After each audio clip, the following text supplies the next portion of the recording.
Hello mommies and daddies! Ito nga at napa-road trip kami last December 28 dahil anniversary namin ni Hubby. From Padre Pio sa Batangas, dumiretso kami ng Tagaytay. At dahil nga maaga pa naman, after namin mag-brunch, naisipan namin pumunta ng Sky Ranch. At naloka nga kami sa dami ng tao na wala sa isip namin na holiday season kahit weekdays. Buti na lang may clock ako.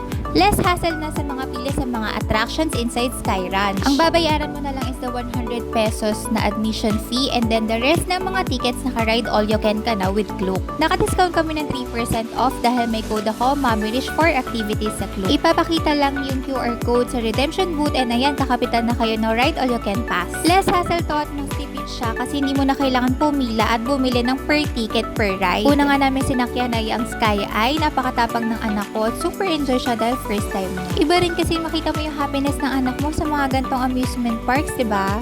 At wala na nga nagawa ang daddy niya dahil silang dalawa ang palaging magkasama sa mga ride. Hindi naman namin nasakyan lahat pero para sa amin, sulit pa rin ng 388 per person. At hindi nga namin pinalagpas itong express train kahit napakahaba ng pila. Ang anak ko talaga nagtiis at nagtiyaga. Okay lang, pati rin naman kami nag-enjoy. Kala mo walang ganito sa SM no? So yun na nga mga mommies and daddies, if you wanna makatipid sa mga gala nyo at activities, download Klook app now and use my code MAMIRISH for 5% discount sa hotel and 3% discount sa mga activities. Yun lang. Thank you for watching.